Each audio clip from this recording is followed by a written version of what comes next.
First ever factory outlet Mukunda jewellery వారి Jubilee hills branch త్వరలో ప్రారంభోత్సవ కానుకగా ఎన్నో ఆఫర్లు.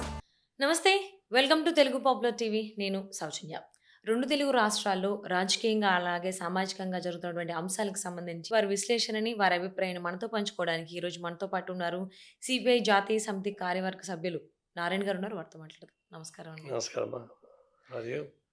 సో ఈరోజు తెలంగాణ గ్లోబల్ సమ్మిట్ స్టార్ట్ అయింది. సో ఎప్పటి నుంచో దీని గురించి వాళ్ళు ప్రమోషన్స్ చేశారు.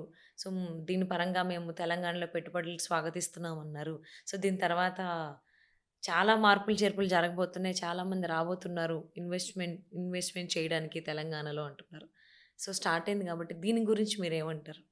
ఇప్పుడు గ్లోబలైజేషన్ వచ్చిన తర్వాత ఏ దేశానికి ఆ దేశం పరిమితమై చేసేటువంటి అవకాశం లేదు. ఒకప్పుడు అట్లా ఉండింది, ఇప్పుడు అట్లా లేదు. ఒక దేశం మీద ఒక దేశం ఇంటర్డిపెండెంట్ ఉండాల్సిందే. అలాంటప్పుడు ఆయా దేశాలు రాష్ట్రాలు అభివృద్ధి కావాలంటే ఇన్వెస్ట్మెంట్ తెచ్చుకోవాలి. ఈ సహజంగా అందరూ చేస్తున్నారు, కానీ కొంచెం ఓవర్ చేస్తున్నారు తెలుగు రాష్ట్రాలు. చంద్రబాబు నాయుడు కానీ రేవంత్ రెడ్డి కానీ దాని ఉన్నదానికన్నా ఎక్కువ హైప్ చేయడానికి ప్రయత్నిస్తున్నారు. ఎందుకంటే అన్నమాట మామూలుగా వాళ్ళకి అవకాశం ఉండి లాభాలు ఉంటే వస్తారు, లేకపోతే నువ్వు ఎంత హైప్ చేసినా రారు. వీళ్ళు ఏం చేస్తారు, విలువైన భూముల్ని వాళ్ళకి అప్పగించి వాళ్ళతో వ్యాపారం చేసేందుకు ప్రయత్నిస్తున్నారు. మీరు విలువైన భూములు అప్పగించిన తర్వాత మనకు కూడా నష్టం వస్తుంది. ఆ ప్రకారం ఎంప్లాయ్మెంట్ వస్తుందా, ఇండస్ట్రీస్ వస్తాయంటే చూడాలా.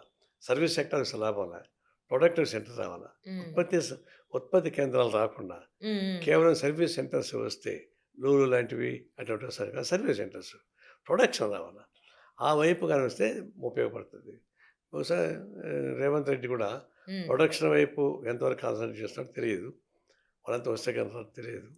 వాళ్ళు వచ్చే వాళ్ళు ఏమాత్రం వ్యాలిడ్ ఉండేవాళ్ళు అసలు తెలియదు. ఈవెన్ చూసిన పరిశీలించాలి. ఏమైనా కానీ హైదరాబాద్ తెలంగాణ కొంచెం ఫ్లెక్సిబిలిటీ ఉంది ఆంధ్ర కన్నా. ఇక్కడ మంచి క్లైమేట్, తర్వాత ల్యాండ్ ఫ్రీ ల్యాండ్ ఉంది, ఫ్రీ ఎంప్లాయీస్ లేబర్ దొరుకుతారు. అందువల్ల ఇది కొంచెం అందరూ అట్రాక్ట్ చేస్తారు దీన్ని. ముఖ్యంగా ఈ క్లైమేట్ అండ్ ల్యాండ్ అవైలబిలిటీ దీన్ని వల్ల వస్తున్నారు. ఆంధ్రప్రదేశ్లో ఆ ల్యాకింగ్ ఉంది. అందుకే ఎంత కష్టపడినా లిమిటెడ్గా వస్తున్నారు. వీళ్ళకి ఎక్కువ వచ్చే అవకాశం ఉంది. లెటెస్ట్ సి జయప్రద వాళ్ళని కోరుకుంటున్నాను. ప్రాక్టికల్గా చూడలేము, హైప్ మాత్రం చేస్తారు.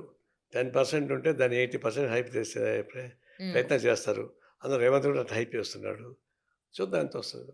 అంటే ఆయన అనుకున్నటువంటి ఎక్స్పెక్టేషన్స్ ఏవైతే అంతవరకు రీచ్ అయ్యేటువంటి అవకాశం ఉంది అనుకోవచ్చా రేవంత్ రెడ్డి గారు? అవకాశాలు ఉంటాయి కొంత. అంటే ఆయన అనుకున్నంత పద్ధతిలో, ఆయన ప్రజెంట్ చేసిన పద్ధతుల్లో, ఆయన ఆశించిన పద్ధతుల్లో, మనం చెప్పే పద్ధతులు చూసుకుంటే అంత 10% రాదు. ఎంతో కొంత వస్తుందా, నేను మంచిదే కదా. సో అంటే ఆల్రెడీ ఆంధ్రప్రదేశ్లో అయితే గ్లోబల్ సమ్మిట్ జరిగిపోయింది. సో లాస్ట్ మంత్ నవంబర్లో. సో కొన్ని వేల కోట్లు పెట్టుబడులు వచ్చాయి అని చెప్పేసి అని ముఖ్యమంత్రి చంద్రబాబు నాయుడు గారు చెప్పడం జరిగింది. సో దాని గురించి కనుక మనం విశ్లేషించుకున్నట్లయితే దానిపైన మీ అభిప్రాయం ఏంటి? అక్కడ కూడా ఆయన అంకెల్ని ఎక్కువగా ప్రోబ్ చేస్తున్నారు, హై చేస్తున్నారు. కానీ దాని ప్రకారం రావాలి. దాని ప్రకారం వస్తుంది. ఇప్పుడు మనం రాదు చేయదని చెప్పాల్సిన పనిలే. వాళ్ళు తంటాలు పడుతున్నారు, కొంచెం కన్వీనియన్స్ చేశారు. వాళ్ళకి కావాల్సిన సౌకర్యాలు కల్పించాలా, ఫెసిలిటీస్ కల్పించాలా, కరప్షన్ లేకుండా ఉండాలా, ఆటంకం లేకుండా ఉండాలా, ఫైల్స్ ఫాస్ట్గా కదలాలా. అవన్నీ లోపాలు ఉన్నాయి. ఫైల్స్ కదలాలంటే పెద్ద ప్రాబ్లం. ఎక్కడికెక్కడ అవినీతి పెరిగిపోయింది. దానివల్ల వాళ్ళు వచ్చేవాళ్ళు డిసప్పాయింట్ అవుతారు. అవి లేకుండా చూసుకొని సింగిల్ డోర్ మెథడ్లో రిలీజ్ చేస్తే ఉపయోగపడుతుంది. హోప్ సో రెండు తెలుగు రాష్ట్రాల్లో ఈ గ్లోబల్ సమ్మిట్ అనేది ప్రజలకు ఉపయోగపడే విధంగా ఆ కైండ్ ఆఫ్ రిజల్ట్స్ ఇచ్చేలాగా ఉండాలని చెప్పి ఆశిద్దాం.